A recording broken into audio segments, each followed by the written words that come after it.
And I'm pretty sure the first set of games are being played Friday. I'm pretty sure. Oh, wait. Tomorrow, actually. So we're getting spring training baseball tomorrow between the Cubs and the Dodgers. Hmm. And Yoshinobu Yamamoto is starting. All right, hold on. We're about to launch it. Hmm. All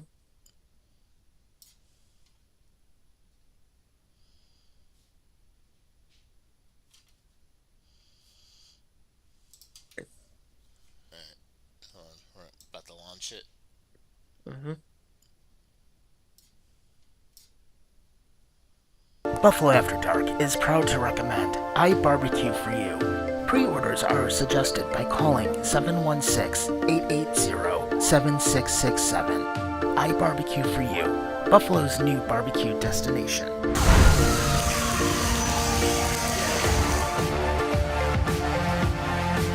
Just move the coyotes. Don't do another expansion. Right? It would never crossed my mind. So somebody called the house when I was out mowing the grass. Oh yeah. There you go. Yes, sir. Holy shit, your face is like purple.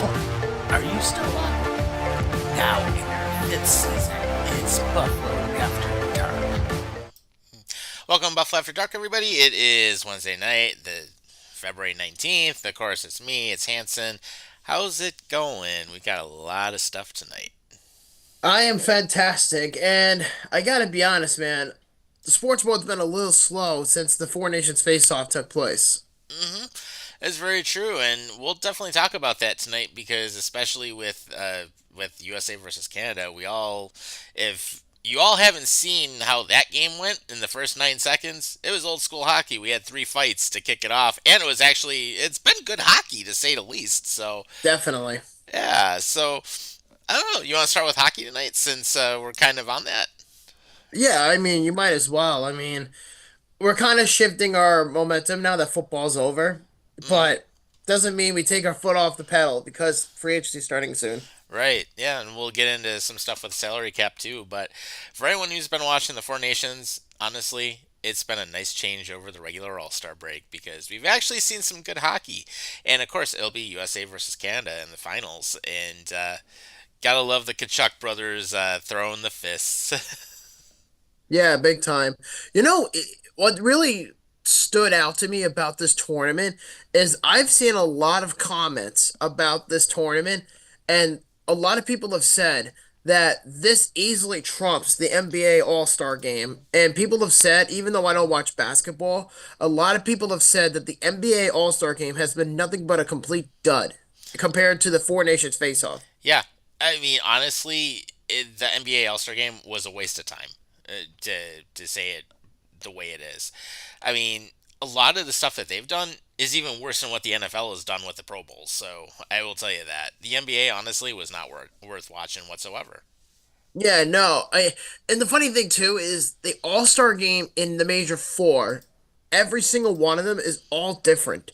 But I feel like at this point now, among all the All-Star games, I feel like the NHL is the only one that's willing to think outside the box. Hmm. And they were willing to kind of say, you know what? We have the Winter Olympics next year in Milan, in Italy, and let's give people to look forward to moving forward. And Yeah. I think this whole idea of doing the NHL Four Nations Face-Off thing, I think was phenomenal.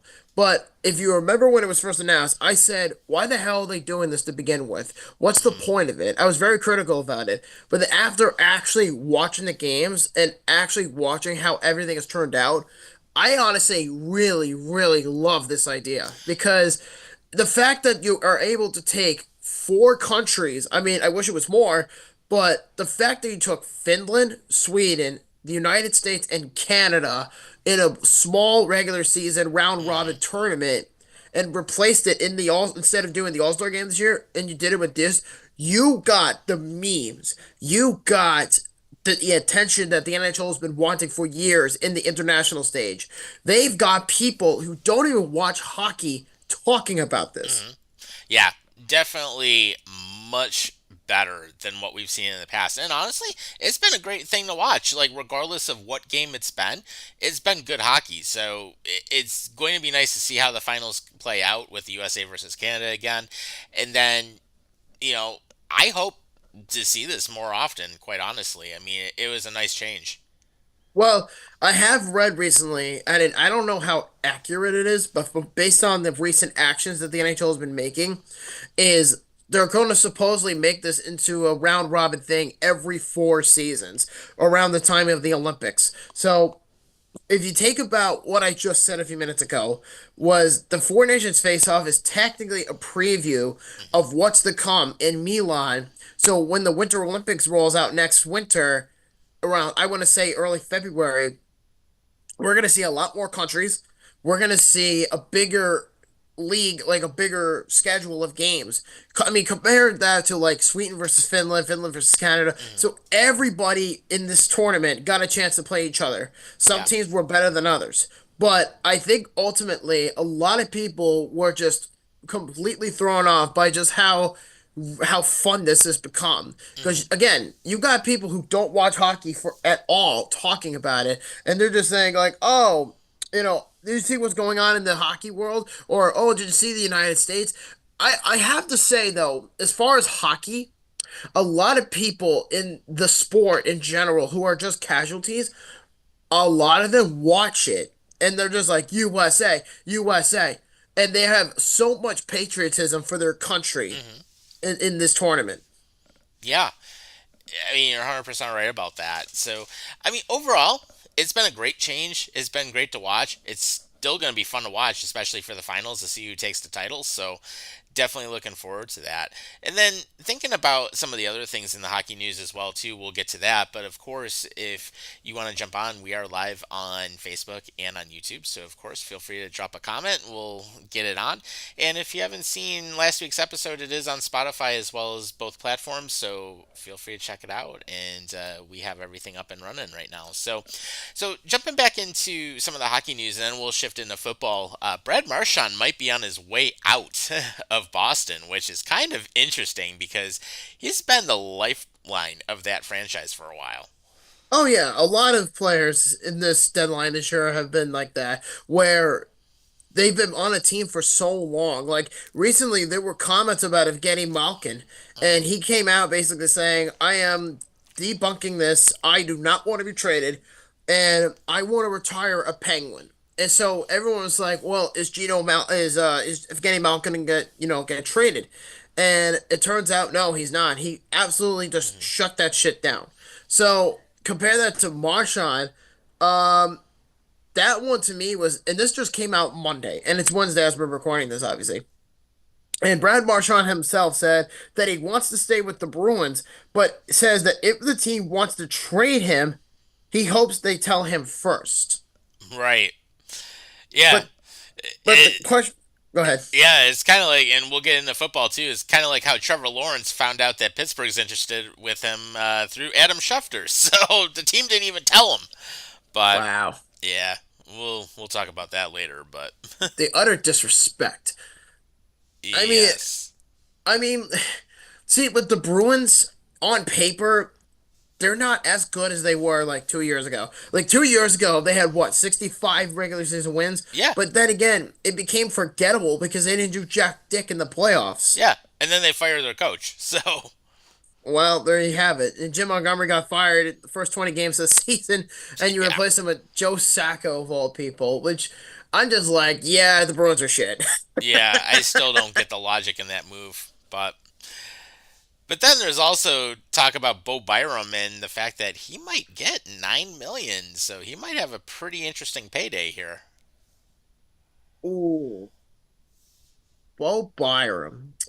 Do you think he's honestly worth 9 million? No, No, you don't think so? well, I kind of put it this way. I do think he is worth money. I would say maybe around 8. I think nine's just a touch high, but it's not the realm out of possibilities.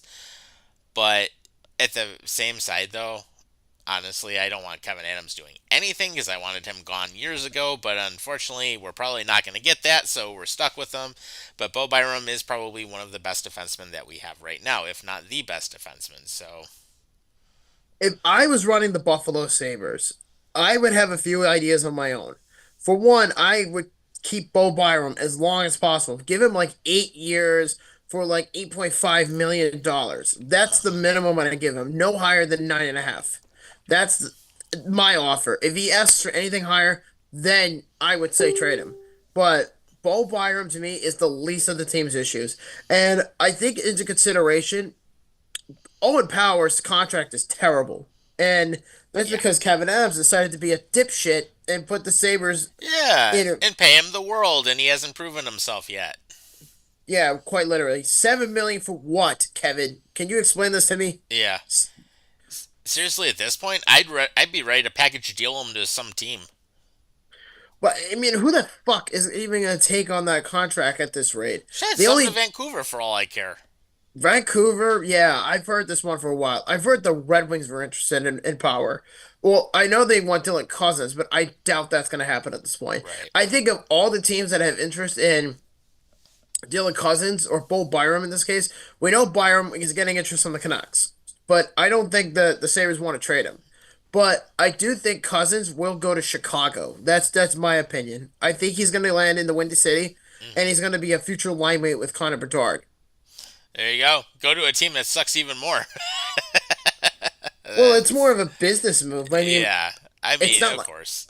it's not like Buffalo did any better this year, Yeah, true. considering they're the only team that's out of contention so far in the Eastern Conference. God fucking damn it. Why does this Yeah. fucking team do this every goddamn year? Right. And it's like, oh, let's make a push to the playoffs. Oh, wait, we're going to finish at least 3 points short. I hate this goddamn team. Yeah, I hear you. Like, Oh, and even better, white might be the home jersey again. you know what? I'll put it this respectively. I love that the NHL is even thinking about doing this because it feels like it would make it feel like the old school days. You know, like back in the day when they throughout all of the NHL until after the lockout they swapped the jersey color. That I feel like that this could eventually happen. I never would have thought in a million years that it would actually be the case where the NHL says, "Hey, we want to flip the jerseys from the white jerseys being the road to the home and something like that." I would never have suspected this. And there was even talk that, according to the Hockey News, they were saying that there was even some discussion of two multi-team colors. For instance, like if the Red Wings are playing the Maple Leafs, the Mm, Leafs would wear blue and the Red Wings will wear, well, red. So, yeah. um, it's a big ordeal. But I'm not a fan of the whole dark on dark thing, but I love that they're even entertaining the idea of going back to the white because it's been like what 20 years, Hmm. something like that. Something like that. But I mean, again, I love the idea that they want to bring back old time hockey. Hell, you might as well bring back what the hell is that word I'm looking Yeah, for? fisticuffs. Bring back the Yeah, enforcers.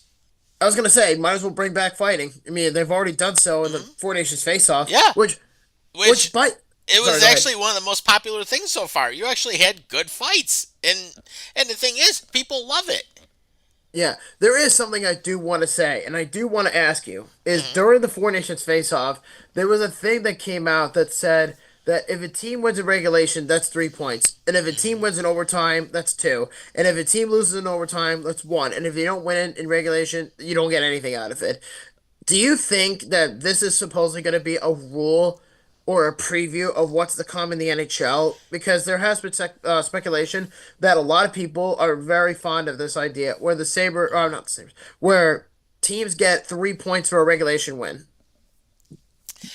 I think the tournament is a test to see what happens, and quite honestly, I could see it happening in the NHL full time. I mean, it's not going to be out of the realm of possibilities. And a lot of times, like these tournaments in different games, I mean, that's going to be the area of where to test it. So I could see it happening.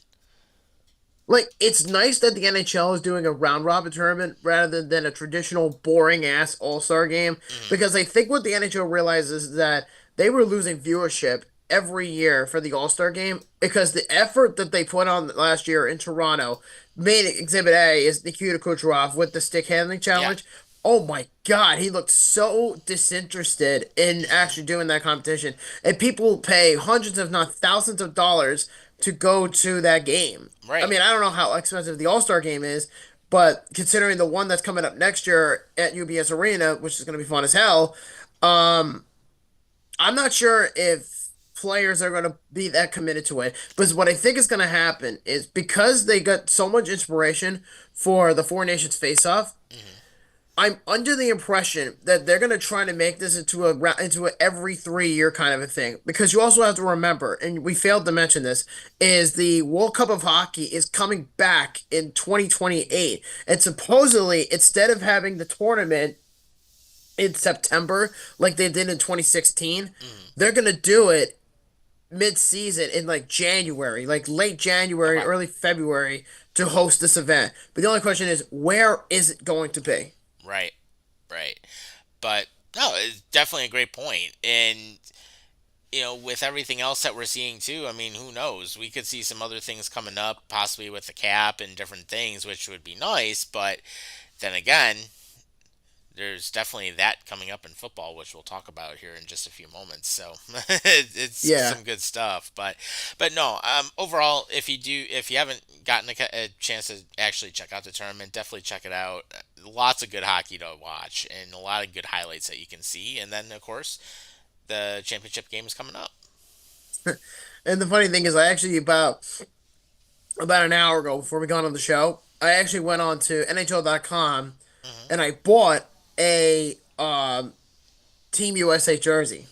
Nice, good Yeah, stuff. no name on the back, so I can use it for whenever I want and when the Olympics rolls are out next Hmm. year. Good stuff. Good stuff. Well, that being said, let's jump into baseball because that's going to be right around the corner. And spring training is almost right here. But one of the biggest things that came out of baseball the last couple days, Vladimir Guerrero Jr. is a free agent next season because he did not reach a deal with the Blue Jays, which means let the buyers begin because I can tell you he's going to a high priced team and do not count the Mets out because they are actually spending money this year. So just picture if the Mets were to go in on Vlad, along with the fact that they have Alonso, along with the fact that they got Juan Soto. I mean, that would definitely be a very nice lineup to have. And Francisco Lindor, and Jeff Yes. McNeil, and all those guys. And Mark Vientos is coming up Hmm. and all that. So I do think that the speculation about Vlad Guerrero Jr. is like really starting to rise, and I think a lot of casuals are gonna be like, "Oh, look, it's the fucking mess. They're gonna go out and get Vladdy anyway. So what's the point of betting on him? We knew that Soto was gonna go to the Mets like 2 years ago. You know what I mean? Like people will Hmm. really have this belief. But the other thing, and I must mention this, is I don't think we talked about it, is next season is going to be absolutely critical because the next salary cap or the next CBA expires after Hmm. this coming year in Major League Baseball. Yeah. So whoever wins the World Series, that could be your last one for a little while. And I'm not saying that, oh, they're going to stop playing baseball for 2 whole years because they already missed out on this in 1994. If you remember, in 94 was the notorious MLB lockout during the Bud Hmm. Selig era because people were bitching and moaning Oh yeah. that people were saying, "Oh, we need a luxury tax. We need to be competitive." And yet they went on strike for the entire season, and that was the year where the Montreal Expos were supposed to win the World Series. And then a Hmm. year after the lockout, the Braves win the World Series in '95, Yep. and I think that was when Tom Glavine or the three aces were on that team at that time, Hmm. which is crazy to me. But baseball, I think, is starting to really take a turn for the worse in terms of how they manufacture their product, because you're now talking about putting in a salary cap because thanks to the Dodgers. Yeah, they had years to do this for the Yankees, but didn't bother. But when the Dodgers do it, oh, we need a Hmm. salary cap. Yeah, really. like like fucking hypocrites. And yet, on top of all that, you then have the Mets, who are basically guns and blazing right now, of trying to build a super team to win the World Series, which I Hmm. don't blame them because the Mets haven't done shit in almost 40 years. Right. Yeah, it's been 39 years since the Mets last won a World Series. And I think they're destined to go back at some point. But because they have to go over the luxury tax, and because you have Steve Cohen who's willing to build this team from the ground up, it makes me think that he wants to get Vlad Guerrero Jr. before the whole CBA thing comes Hmm. about, and a lot of teams are going to be wanting him. But Yeah. I'm not saying that the Mets are the Lone Star team. I'm saying that there are going to be suitors. But I really do think that he wants to come to the Big Apple, and he wants to, play with Juan Soto. He wants to play with Francisco Lindor. He Yeah. wants to play where his people are. Yeah, exactly. And Toronto had a long time to get a deal done, and they botched it. So hey, sucks to be you, Toronto. I mean, that's the way it is. But that being said, the Yankees on the other side of New York City, up in the Bronx, are also working on an extension with Aaron Boone. So of course, they're trying to lock in their high-priced players at the same time. The This is why the second Yankees. This is prize. this is why the Yankees don't win shit. It's They. been 15 fucking years Hmm. since the Yankees won the World Series, which is what, '09, when Joe Torre was the manager. You have Yeah. Aaron Boone, a former Yankees player who's been the manager for about 5 years now. You go to the World Series because of Soto and Judge, and now you all of a sudden you want to give him all this money? Get the fuck out of here. Yeah, That really. dude has been ass. Yankees fans have been calling for his head for the last couple of years. Hmm. Yeah, and he's done nothing. So And the Yankees want to give him money. Like, nice logic, guys. yeah, you could have given Juan Soto money, but instead your crosstown rivals, the Mets, are the ones that ponied up and did it. And now they're bitching like Juan Soto was John Tavares. Like, dude, Yeah, shut up. You knew he was a free agent at the end of the year. And exactly. this is why I hate Yankees fans, because they think they're baseball's golden child. Like, Hmm. yeah, the Dodgers are arrogant too, but the Dodgers at least built the World Series contender, and they got much stronger over time, Yeah, they did. which which is a real bitch to deal with because I truly believe that the Dodgers are trying to build like a 175 regular season team. Like I Yep. know that I I know that's a lot to ask, but like I feel like the Dodgers are really trying to build a team from the ground up. And oh, fuck me. I forgot about this. Shohei Ohtani is gonna pitch for the first time in 2 years coming There up. you go. There you go. Well, fuck me. How about that? Nice. And then on top of it, spring training is here because guess what? It starts Friday. Well, actually, it starts tomorrow, but the Close Cubs play enough. the yeah, the Cubs play the Dodgers tomorrow at 3 p.m. in I think it's in Arizona, I believe. Okay. But yes, the Cubs play the Dodgers, and Yoshinobu Yamamoto is expected to play tomorrow. He's expected to be the starting pitcher. Like, why is it that the Dodgers are now the Western equivalent of the Yankees, where they can just get whoever the fuck they want with no consequence? I don't know, man, but it's interesting. I think once they landed Otani, everything fell into place. Yeah, that's what it feels like now, doesn't it? Hmm. Fuck, Oh yeah. dude. And our buddy Andy would totally love it right now. He'd be like, "Eh, fuckers." Quite literally, someone's got to take him out. But I Yeah, think, but I do think that the Mets are the closest ones that could probably knock them out. right. Yeah, and they're building a solid team, so the fun starts. And hey, we'll have a lot of baseball to cover this summer. So Yeah, I'm excited for baseball to start again because then at that point I could start spending money on games moving forward. mhm. Because obviously I go to a lot of Mets games, and maybe this year I can actually go and see Juan Soto play for cheap. Yeah. And the funny thing is, regular season tickets are much cheaper than they are playoff tickets. Well, of course, of course. So, yeah, and who knows? I mean, I might even pop down for a game or two. So we'll see what happens with it. But it'll be fun. Good old Juan Soto with the Mets. Yeah, that's for certain. Oh, and everyone looks like him. The funny thing about Soto is people saw the clip. recently of him in the batting cage Hmm. or whatever that is he's just hitting dingers with that Yeah. new Mr. Met training spring training hat. Yep. And this is like there's our God Emperor. Yeah, exactly. So yeah, you have Juan Soto as the God Emperor, and then you have the Mets dog with the pipe.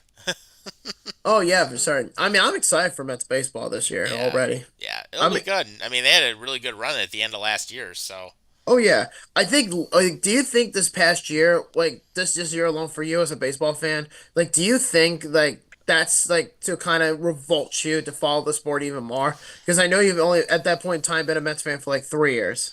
yeah. I mean, it'll be nice to follow. I mean, I've actually been getting into baseball much more the last several years now, so the fact that they actually made that deep run is a good thing, and then plus just seeing some games in other places was a good thing too. I mean, we ended up taking that trip down to Philly over the summer, so got to see that. Then of course I got to see Philly smoke the Guardians 8-0, but then of course I got to see the Mets get smoked 8-0, so by the Yeah. Braves. So I'm like, oh, that's great, but You know what's ironic is looking back on that Road to 32 episode is Cleveland made it all the way to the freaking ALCS.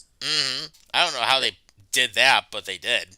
How the fuck did Cleveland of all teams make it farther to the ALCS than the Phillies did?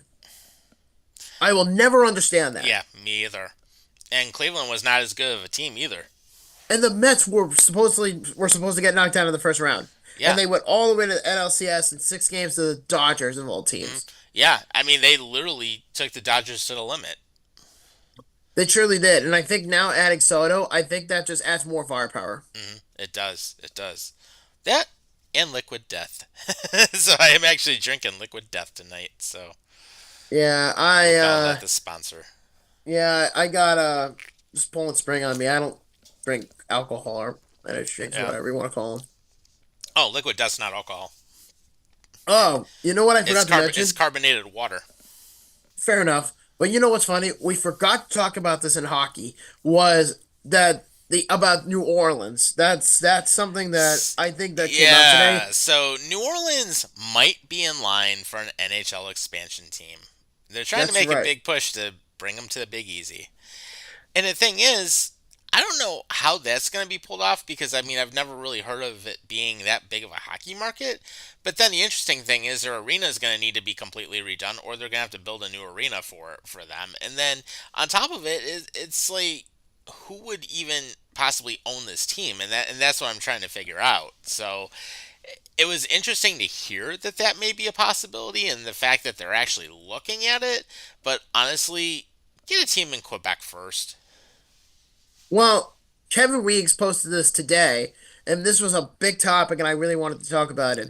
Was Kevin Weeks said today uh, that Deputy Commissioner Bill Daley and other sources have involved. So he basically said that he can confirm that there was a recent meeting in New York City with a group of expressing their interest in bringing an NHL team in through expansion, of course, to New Orleans. So my big question to you, think, is how does this play out? Because now, granted, I don't know dick about basketball, but I know one thing for a fact, and that is the Hmm. Pelicans desperately, desperately, desperately, desperately, desperately need to get out of SmoothieKing.com arena. They have no choice. They have to get a new stadium. Yeah, the Smoothie King Center sucks. I mean, just straight up. It's not a good arena. It was built on the cheap. The only thing that they had relatively recently in the last 10 years is a new scoreboard, which actually is one of the better ones in the league. But then again, they haven't done anything with their team. They haven't really invested in any free agents. They're kind of like the Sabres of the NBA. They're like a farm team is one way to describe it. And then on top of it, I mean, their ownership is cheap. They just don't do anything for that team, and they've been typically towards the bottom of the conference. So, that being said, it's like, okay, you have an NBA team that's not that great. Then you want an expansion team for for the NHL. The NFL team down there isn't going to be that great probably this coming season. So then it's like, why? Why are you investing in a product? Like, what's their natural rival going to be? Atlanta? Is it going to be Tampa? I mean, come on. Well, if I had to guess what this would lead towards, if you pull up the map of the United States, Hmm. I would think that because Louisiana is so far down to the south, is the state of Louisiana East Standard Time or West Standard Time or Central? Do you know?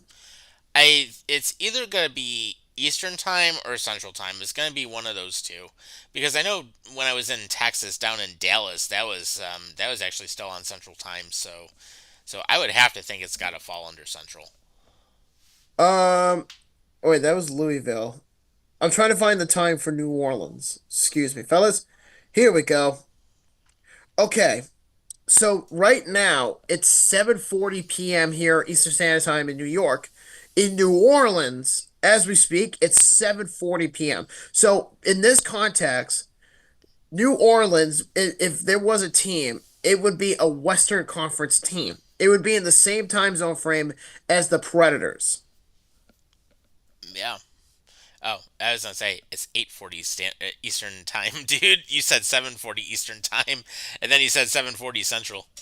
No, no, no. What I did? Yeah, Well, I mean, I don't know how New yeah. Orleans They're is. an hour. They're an hour back. Yeah, that's what I'm saying.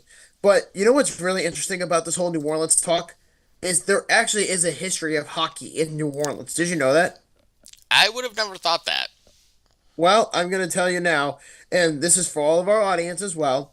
There actually is an NHL team, or no, I'm sorry, there is no NHL team in New Orleans.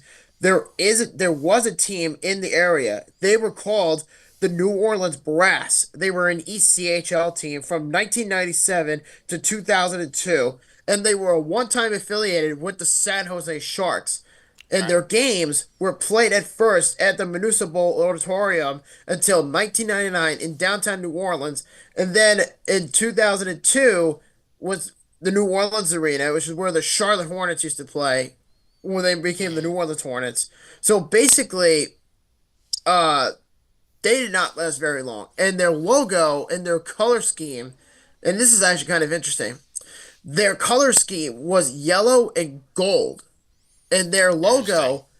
their logo was a group of brass like trumpets because that was a big thing. If you Hmm. know anything about New Orleans and the Big Easy, is Yeah. they're very very big on music in that region. Yeah, they always have been, and it's actually interesting because looking at one of their logos, just going on to Google, I mean, yes, they have like the group of instruments and everything. It's actually purple, gold, and yellow. So it is interesting. I mean, it's not a bad logo, honestly. Yeah, and here's the interesting thing: their only coach they ever had at the time was Ted Sater. Does that name sound familiar? It does. He used to coach John Van Beesbrook Hmm. when he was with the Rangers in the 80s. Yep. So I also find it interesting that their secondary logo is also a jester. Hmm. So I just find that very, very interesting that there was in fact a ECHL team in New Orleans. Yeah, for sure. And the New Orleans Arena, that is currently the Smoothie King Center. So Yeah. And go ahead. yeah, definitely built on the cheap. Yeah. And you know what's really interesting too is I'm looking at the jerseys and the logo and all that. They had Hmm. three sets of jerseys, but the two main ones, they had a white jersey and a purple jersey, and they had an alternate black jersey with a stripe on it. But the reason I'm saying this is interesting is because their jersey concept design, while it is purple, black, and gold, and it Hmm. looks eerily similar. So let me put it to you this way. Their color design or then their numbering looks exactly like the one on the Screaming Eagle jerseys for the Washington Capitals. Hmm. That's number one. And number two, there's a pair of striping on both the forearm by the wrist area and on the waist. And it reminds me very much so, and you can look it up for all you want. It reminds me of the St. Louis Blues jerseys with the red patching on their jersey back in the 90s. Yeah, it was a good style back then. So the fact that they adopted it, it says a lot. Yeah, and I gotta tell you, they had a lot of financial problems according to their history, and they were forced to close because of it. They weren't making enough money. Yeah. Which, again, a lot of times with the ECHL, I mean, there are teams that had financial problems. Even the Elmira Jackals, they don't exist anymore, and it was the same thing. They ran into financial issues. Yeah. So in general, it's kind of interesting in a way where almost 30 years ago, there was a team in New Orleans. So I guess in a way, if it's done correctly, I do believe that they could make this market work. I mean, granted, look at all the other teams that were put in the South. You have two teams in Florida who've both won cups. You have another team that relocated from Hartford to frickin' Raleigh who won a cup nearly 20 years ago. And you also have a team in the South in the Music City in Nashville who was just in the Stanley Cup Finals nearly 10 years ago. Yeah, so hockey can do well. It's just a matter of you have to build it the right way. And that's Hmm. really going to be the key. So, See, and this is why I love the idea that they're even entertaining of putting a team in the Big Easy, because I had this envision a few years ago where I said, what if there was a team in New Orleans? And the only thing is, Louisiana, even though I have never been there, mhm. I would love to go there because I think we'll eventually do it for Road to 32 for the Saints. But here's what I think. How are you going to sell a franchise in the National Hockey League in this market when you have a team with the Saints and with the Pelicans? You have to over establish the Pelicans, and then you have to overtop the Saints.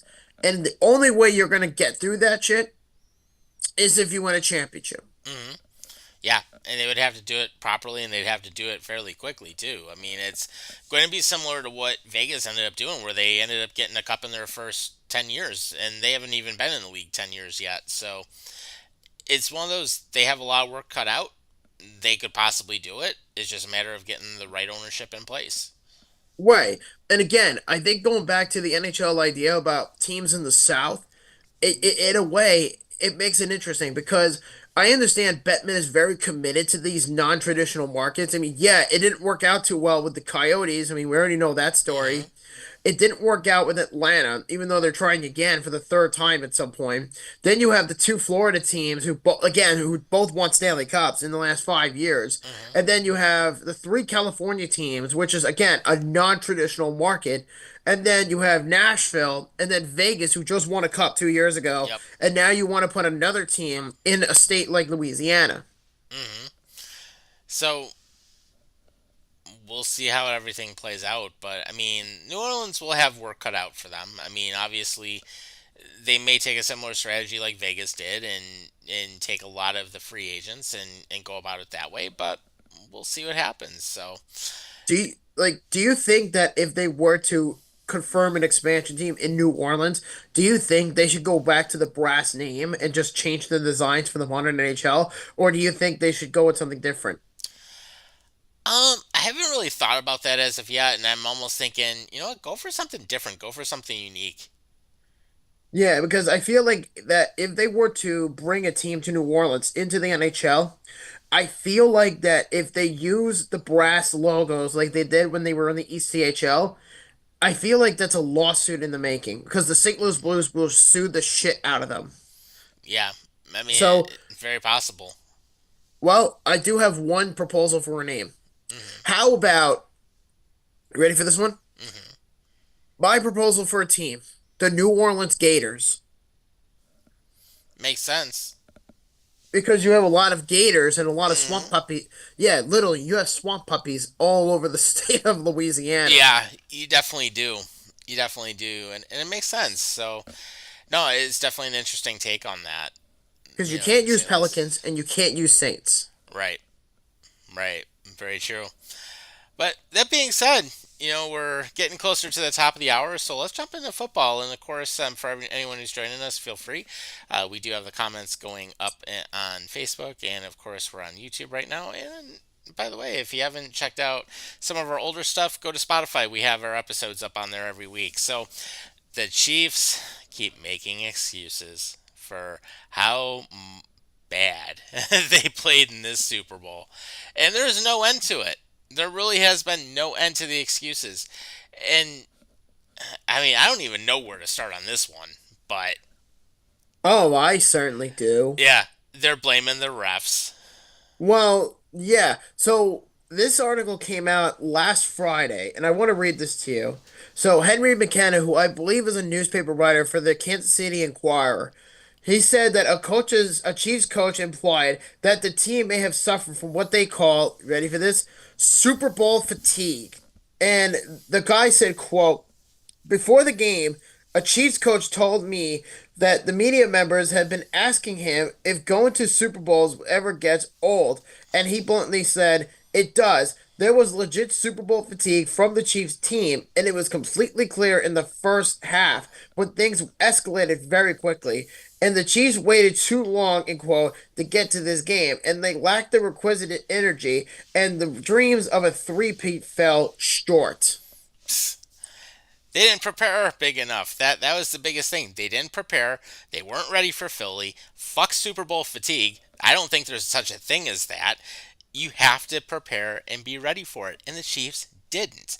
And then not only are they blaming Super Bowl fatigue, they're blaming the refs. They're basically talking about how they didn't get calls. Fuck the Chiefs. Quite literally, I have no remorse for that team whatsoever. Me either. And quite honestly, the whole thing with Kadarius Tony, that's interesting too, because I know we talked a little bit about that last week, where he ended up, yeah, he's facing legal problems now. So there you go. And then of course Justin Tucker, he has more people making allegations against him now, so we've got that going on at the same time. But kind of thinking about it, Super Bowl 61 is going to be on Valentine's Day in 2027. And that's not a coincidence either that they're actually doing this. You know why they're doing this? Yeah, simple. Watch football, get laid, and you're all happy. Close enough, but no. So 2027 is going to be the year, or in this case, the 2026 season.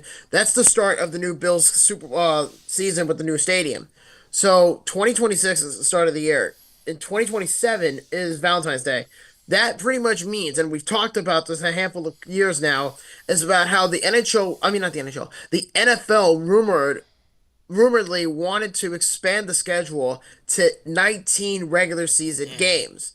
And my speculation is that this is going to be the year where they finally do it. And the NFL has been very open about this, and they've been teasing that, hey, we're going to have the Super Bowl on Valentine's Day weekend. And sure enough, that's also the day after. So not only is it Valentine's Day, but it's also President's Day, which is the day after the Super Bowl.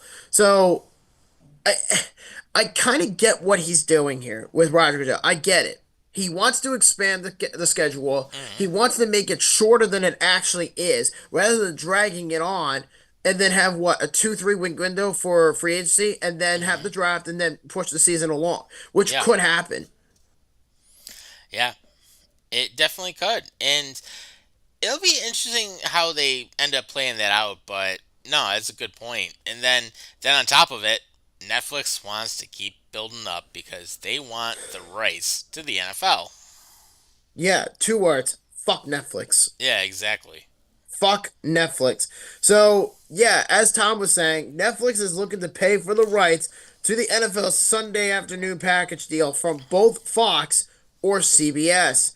And the Sunday games would exclusively be streamed on Netflix, which is a very real possibility.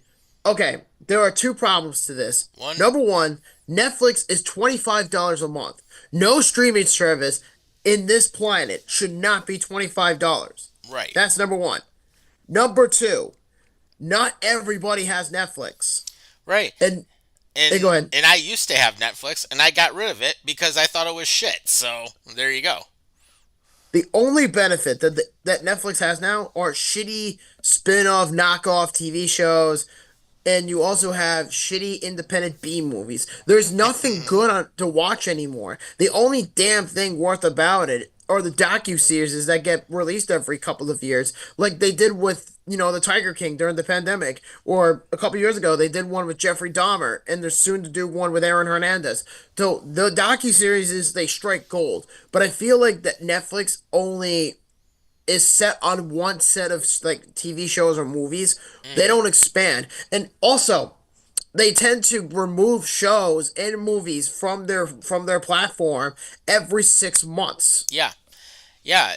And then the only other thing Netflix has right now is WWE, and of course WWE wrestling. I don't even bother watching that now. Our former co-host Mr. Bubba Matt's into that, but still, it's like, why NFL you're going to lose your fan base.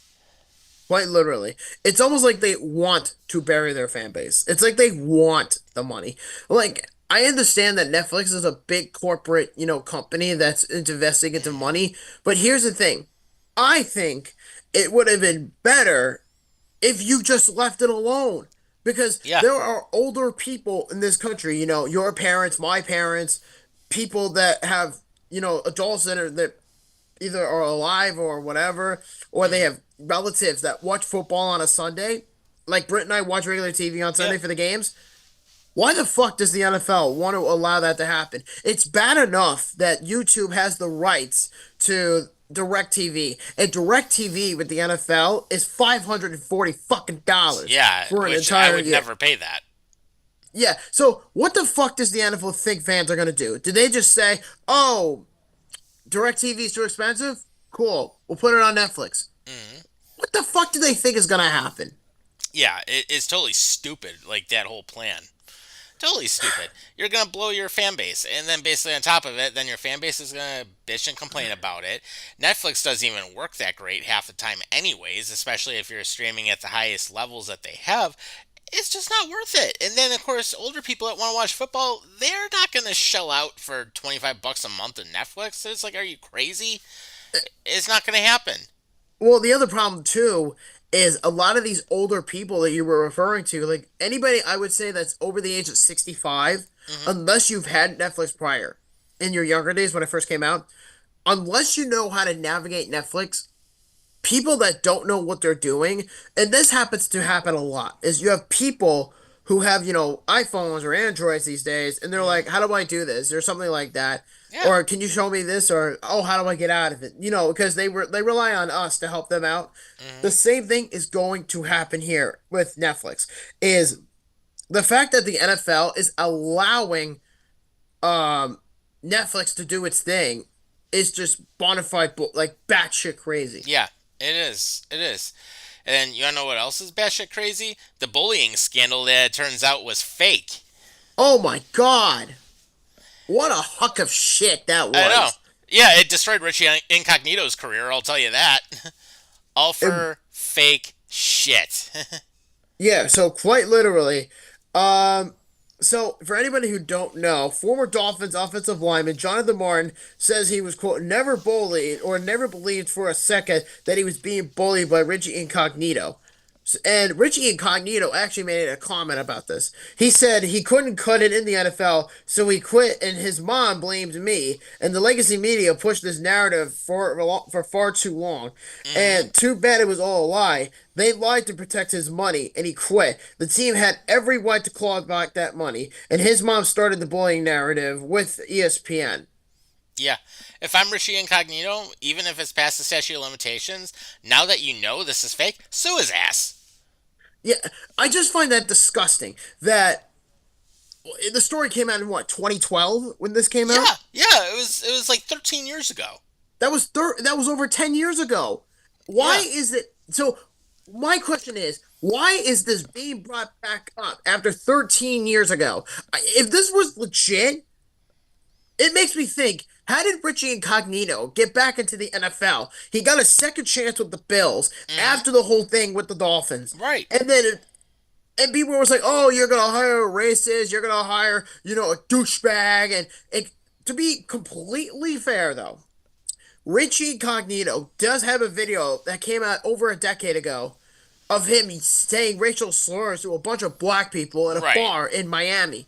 To be completely fair, and that was around the time the whole Jonathan Martin scandal came out, Hmm. and people said, "Well, Richie Incognito doesn't deserve to play in the NFL. Oh, he bullied Jonathan Martin because he couldn't defend himself and things like that." And now the truth is coming out, and it's mainly because he couldn't do jack shit in the NFL. So to stir drama, Hmm. he started a fucking bullying scandal and blamed someone else who was already successful than him. Yeah. Yeah, and I will say, Richie Incognito, great player. Yeah, at that time, yeah, absolutely. Yeah, great player. I mean, was I shocked the Bills brought him back? Yes. Did I say he was a productive player? Yes. He He was a was. very in his two terms with the Bills, he was a phenomenal lineman. Hmm. But the issue is that people at that time, and I'll never forget this. The second time that the Bills brought back Richie Incognito, I remember when that story came out, Bills fans were like, "Why the hell are you bringing this douchebag in here? Why are you bringing in this massive racist piece of shit onto the Hmm. team?" And I remember that, and I said, "Yeah, he might have been a douchebag, but he's a hell of a good player." I Right. mean, do I excuse it if it was true? No, I don't, because I condone bullying. But I've never been a bully, so I don't have a say. Right. But as far as that situation goes, it's kind of fucked up in its own right. Hmm. Because, so by Jonathan Martin's logic here, you played in the NFL for 4 seasons with three different teams. You couldn't make it as a starter. So to get money, you had to get mommy involved, and you had to call out Richie Hmm. Incognito, who was better than you, and you basically made up a bullshit Hmm. lie just because of the whole Black Lives Matter bullshit, which was started the trend at the time. Yeah. Oh God, I was just thinking about something too. Oh yeah, here we go. It's like, Mommy, Richie Incognito just made fun of me. It's like I need my money. It's like shut up already. You know what this reminds me of? Remember the Mount Risa scandal a couple of years ago? Oh Jesus, yeah, we talked about that for a while too. Oh yeah, Yeah, but and then it turned out that was fake. you know what's not fake? The 17 sexual assault allegations on Ravens kicker Justin Tucker. Yeah, that's oh God. Hey, Cleveland will take him. Oh yeah, Cleveland, but that is so fitting. Quite Yeah, literally. him, Deshaun Watson. Oh yeah, and Karma bit him in the ass with the ACL again. Oh my God, yeah. All that guaranteed money. Yeah, Cleveland, you just died as a franchise again. Quite literally. Again, I just find that hilarious because I didn't think in a billion years that Justin Tucker was a sexual predator. I had no idea. So he's basically being Deshaun Watson into oblivion. Mm-hmm. Yep, exactly. Deshaun Watson 2.0.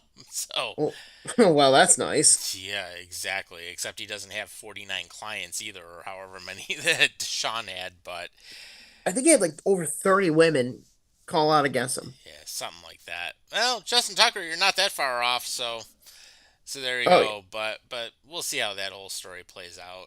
But then again, I mean, there's a couple other pieces of news before we wrap up, and two of the bigger ones. Kyler Murray might be going to the Jets, and T. Higgins gets the franchise tag. flip a coin. Who are we talking about first? Let's see. The Jets are stupid. Let's go with that.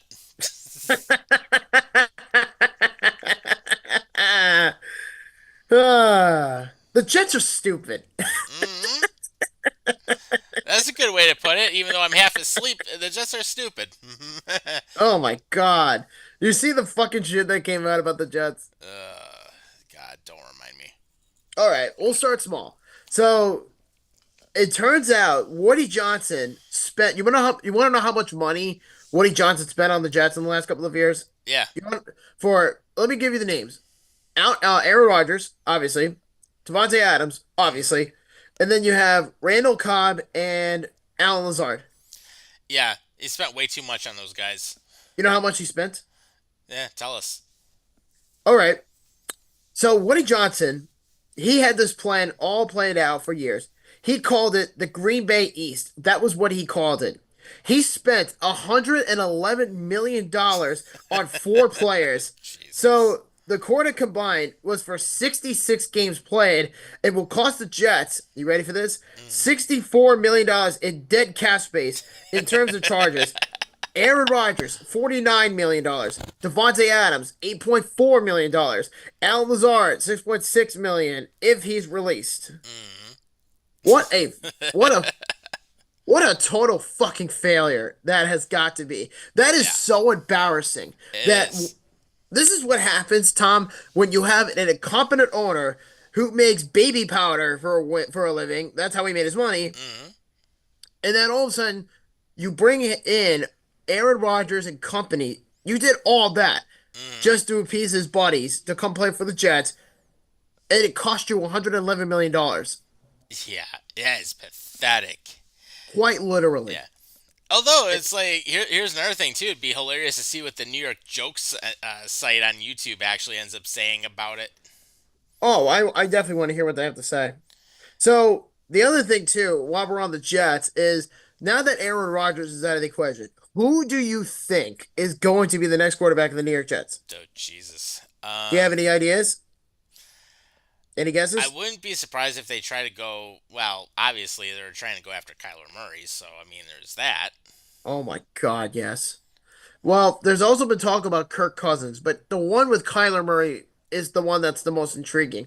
So, The Athletic came out with an article 2 days ago. So, sorry, yesterday.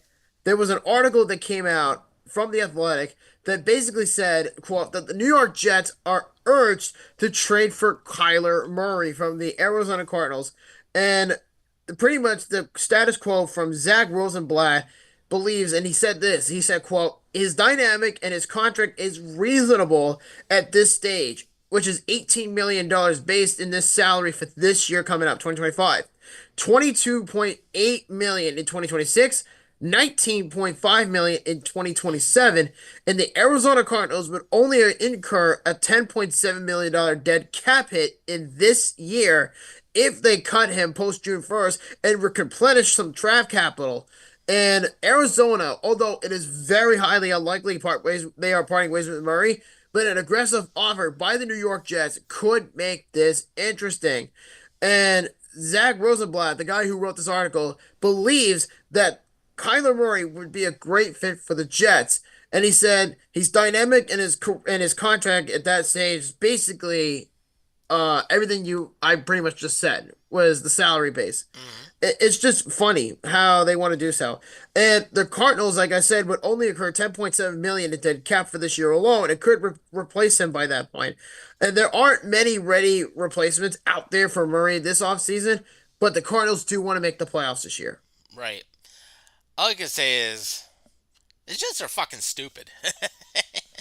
Quite literally. Like, I definitely want to talk about this more in depth because, first of all, who goes out and says, "Damn, I want Kyler Murray on my Not team"? anyone I can think of. Oh my God.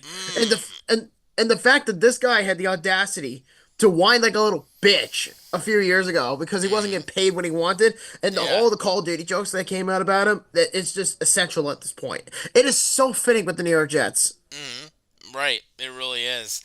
Yeah, and our friend Brad down in Louisville actually ended up jumping on, and he basically thought Ruggaroo speaks to New Orleans mythical gypsy voodoo culture or something like that.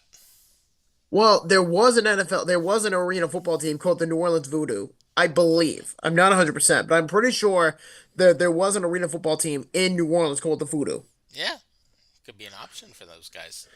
But they had to get the rights from the AFL to get that name. You know what I mean? Right. I remember the Carolina Panthers had to do that with, I think, the NHL to get the Florida Panthers name. Something like that. I know they had to do some rights to it, and then I know Disney had to give the rights for the Mighty Ducks or whatever for Anaheim. So I know there Yeah. were some things that they had to do there too. And the Texas Rangers, I think, did that around the time they came in when they had to talk to the New York Rangers, even though the Rangers are, a shitty baseball team. Yeah. You know what I mean?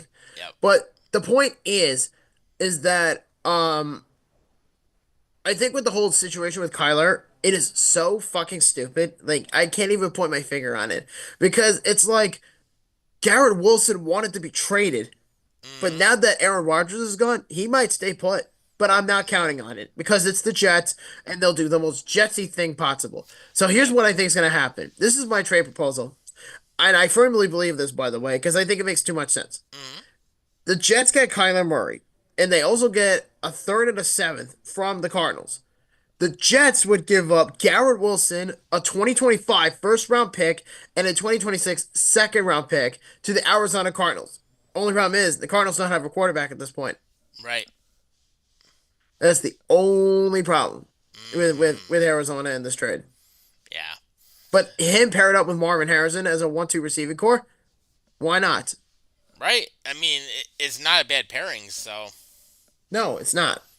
yeah.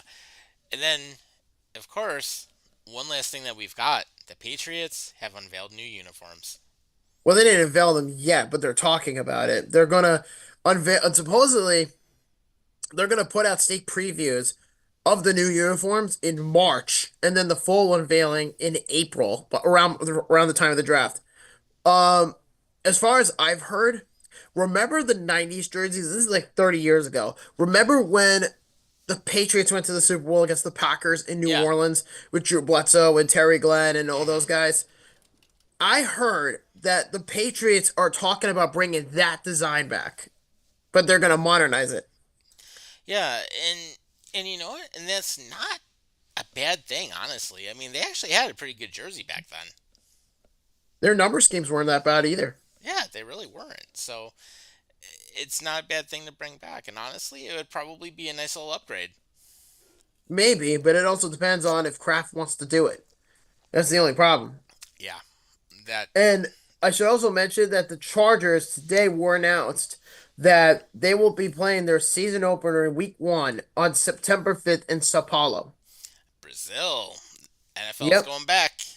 Yep, they are going back to Sao Paulo. Except now they are not bringing in a green team. They've learned their lesson. Good. So instead, oh, fuck the Packers, fuck the Eagles. Let's bring in the fucking Chargers. Yeah, really. Woo! Yeah, I'm so excited to see Justin fucking Herbert die on a shitty football field. Ooh, we got liquid death. Quite literally. Yeah. Yeah, figuratively too. I'd A rather solid get mugged. death. Oh, let me put it this way. I'd rather get mugged by six dwarves but yeah. I'd rather be mugged by six dwarves last night. Not happy about that, by the way. hmm Over watching the Chargers. Yeah, mugged by six dwarfs. The fuck's the matter with you, dude? You're like a black belt. You can handle your shit. You let six Uh, dwarfs take you out? yeah, they kicked my ass. They stole my wallet. They took my belt. They pulled my pants out up onto the brick walls in the alleyway, and they whipped my ass like I was in a porn movie. Jesus Christ. The only person that wasn't there was Happy. Oh, You do realize that was a dad oh, joke, right? God. No, I know. No, that didn't Oh, happen. The fuck. joke, the original joke is, I was mugged by six dwarves last night. Not happy. Mm. Oh, shit.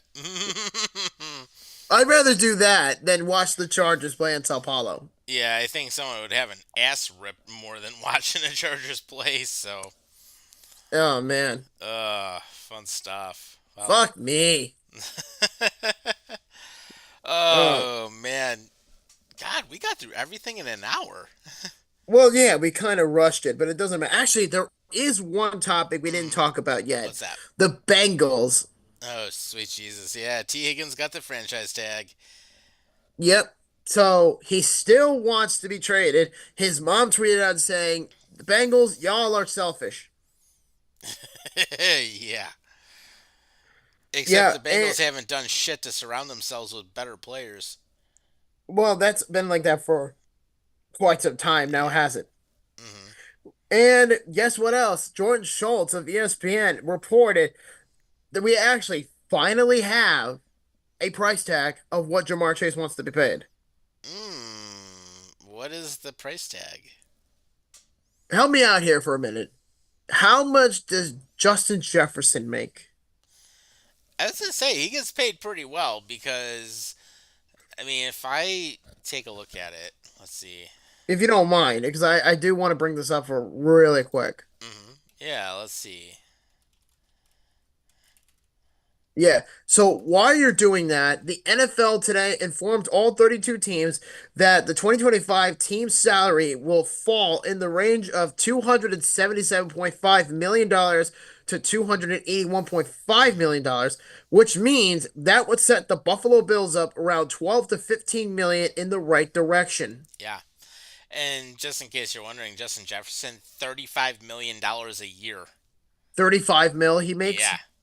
for how many years? 3 at this point because he just finished the first year.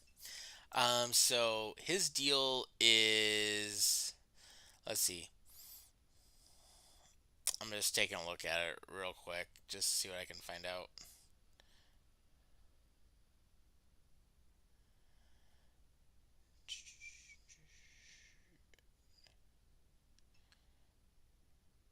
Yeah, so it's a 4 year, $140 million extension, which makes it 35 million a year.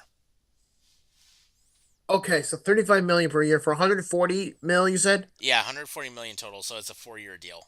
Okay, I'm just keeping that number in mind because according to Jordan Schultz, Jamar Chase wants 40 million per year on a Oh, 5-year extension. oh God, 40 million, 40 that's for a nuts. wide receiver. Yeah, that's nuts. And here's how much the contracts have gone up. I mean, remember Nadam Kung Su when he was in the league with Detroit, and then he went to Miami, and Yes. basically the Dolphins paid him $20 million a year, which was insane at the time. And then in 2018, Kirk Cousins locked in at 28 million a year.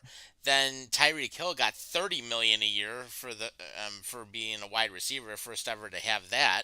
Then Aaron Donald got 31.6 million a year. Then Aaron Rodgers, $50 million a year with the Green Bay Packers. Wow, would you look at that? This is Professor Rogers here. Basically, yeah, I'm worth $50 million a year, and if anyone thinks I'm not worth $50 million a year, I've got maybe Greenland I can sell you, but in the meantime, oh, my ayahuasca is really good. And by the way, it's like if anyone wonders, it has my dick juice all over it too. So of course it makes everything worth even more. Which of course is why I charge as much as I do, which is 50 million a year. And by the way, even if I absolutely suck, I'm still better than you. So go fuck yourselves, and pay me my 50 million. Jamar Chase does not deserve $40 million. No, God no. Remember that one year he said he wanted to get one extra penny more than Jetta? Yeah, and he's not worth it.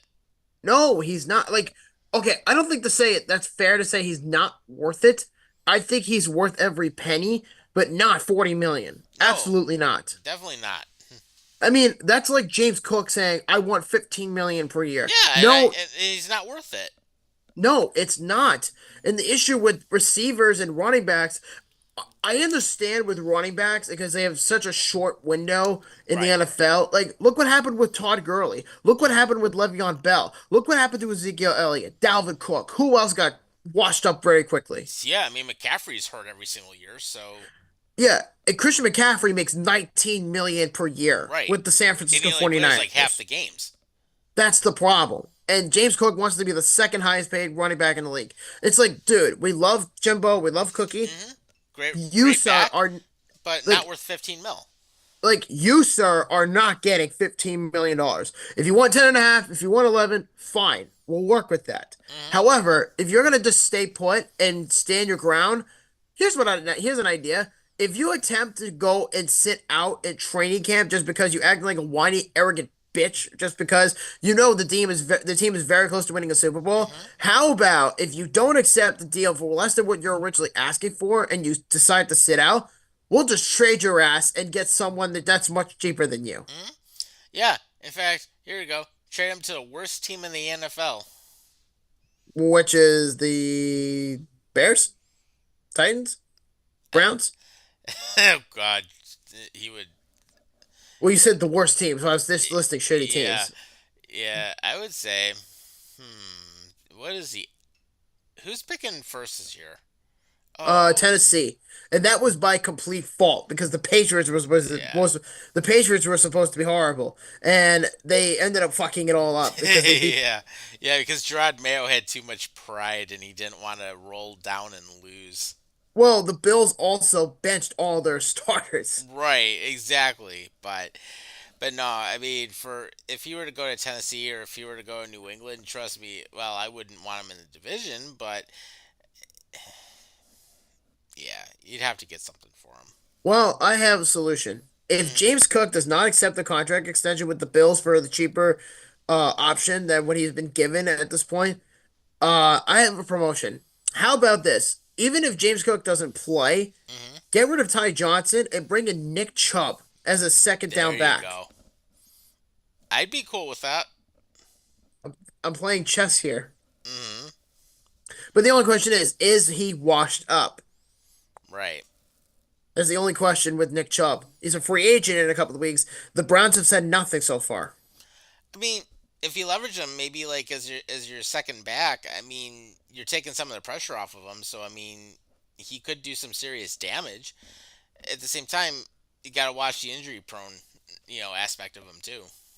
Well, yeah, that's painfully obvious. But Hmm. at the same time, you also have to be careful with running backs because, again, it's not like Jamar Chase where, running backs only have a short window of playing in the NFL. Because you know what the average lifespan of a running back in the NFL is? It's like usually like what, less than 5 years, No, less than that, like three especially years. now. Exactly. Running backs last no longer than 3 years. Hmm. And I understand why people feel this way because running backs, like I said, they don't last very long.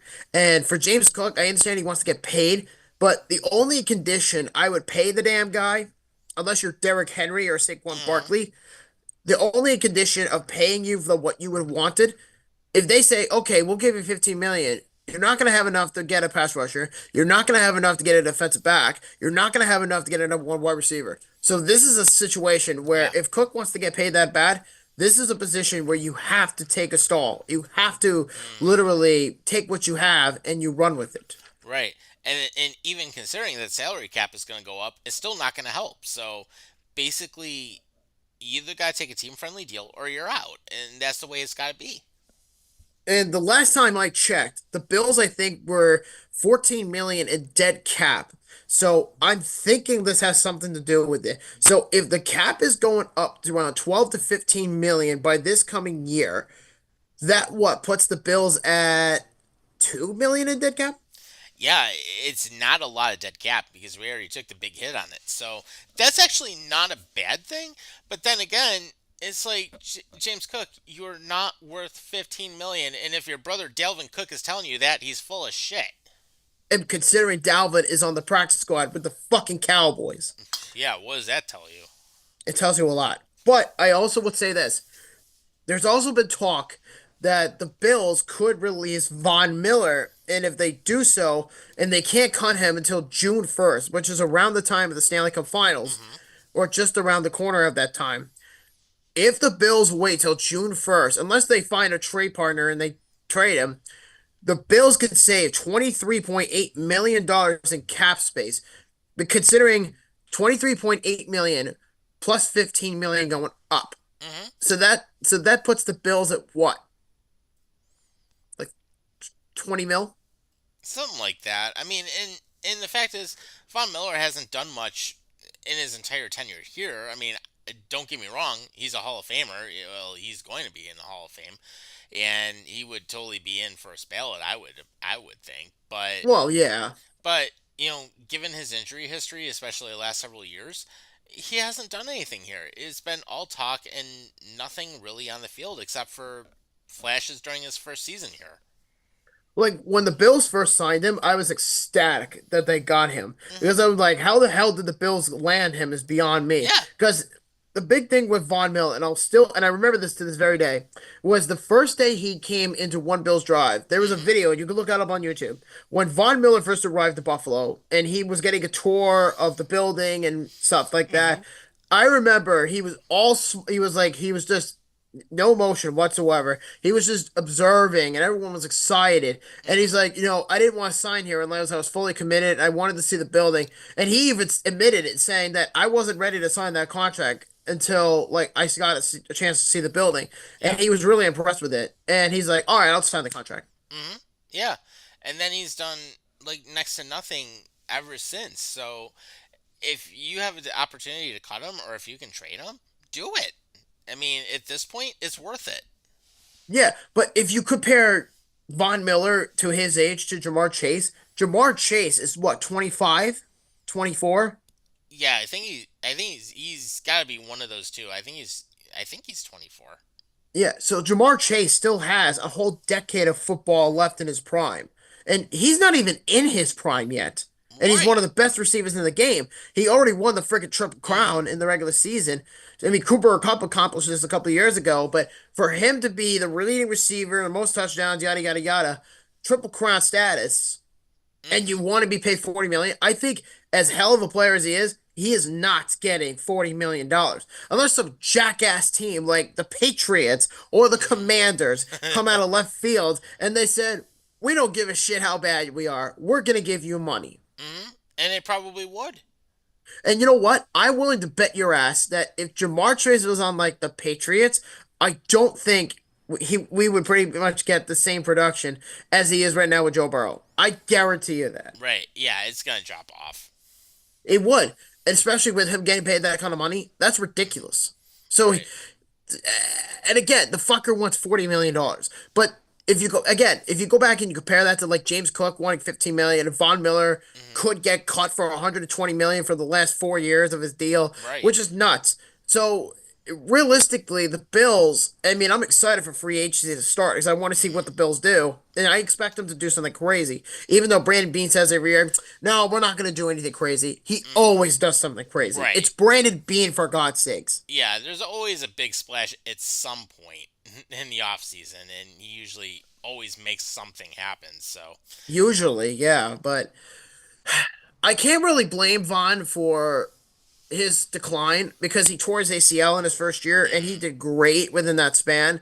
And then Thanksgiving, he tore his ACL and he was just not the same. He Yep. rushed his injury back in the second year, didn't do jack shit. He served the 4 game suspension this past year, Hmm. didn't do jack shit. Except he had Right. that one moment in the playoffs against Baltimore. Other than that, he didn't really do anything. Yeah, and unfortunately, Vaughn, it's time to retire almost. It's literally at that point. So. Yeah, either he's going to retire or he's going to go back to Denver. That's my guess. Hmm. Yeah, very possible. But that being said, we did cover a lot tonight. So I was gonna say with everything coming up, obviously the Four Nations tournament, the final game's gonna be coming up this week. So of course we'll give you some follow up on that. But otherwise, it's another good week. So of course we'll be back on Wednesday next week, and then coming soon, actually. We're only gonna be on Wednesdays for the next 2 weeks because we're gonna be making a switch to Thursdays. This guy's playing beer league hockey, so Yeah, right. we're gonna be moving to Thursday nights for a while, and we'll see how that goes. And who knows? Maybe it's a permanent thing. Maybe it's not. But actually, one last thing, Brad. Or actually, we got some new people in here too. So Caleb actually joins us in the chat. I've never seen him in here before. He just wanted to touch base and ask thoughts on Chase Brown. Chase Brown, the running back from the Bengals? Yeah, I didn't even think we'd be talking about that tonight. You know what? I didn't even think about that. I don't even know if he's a free agent because if that's true that he is a free agent, I would definitely consider it as a replacement for Ty Johnson. That's the only thing. Yeah, Canadian professional American football running back and return specialist for the Cincinnati Bengals. He was a CFL player. Pretty interesting choice. He did pretty good for himself when Joe Mixon left. Yeah, I mean 516 receiving yards, 68 receptions, so Yeah, it's not not bad. terrible. No, no, not bad. There's far worse. So Damn. yeah, But interesting. I mean, I did suggest Nick Chubb a few minutes ago. Right, good choice. So Damn. yeah, but no, good stuff, man. And hey, nice to hear from you in the chat too. It's definitely good to see some new faces in here. So, and he said basically a second year from Illinois. So, yeah, good point. Good point. Yeah. Yep. I actually do want because we have a new audience members. Tom, I actually have a joke for you. What's up? You want to hear it? Sure. Here's the joke. Hopefully you can get it, and I'm sure you will. It says something like this. A man and a woman started to have sex in the middle of a dark forest. After about 15 minutes of it, the man finally gets up and says, "Damn, I wish I had a flashlight." The woman then says, "Me too. You've been eating grass for the past 10 minutes."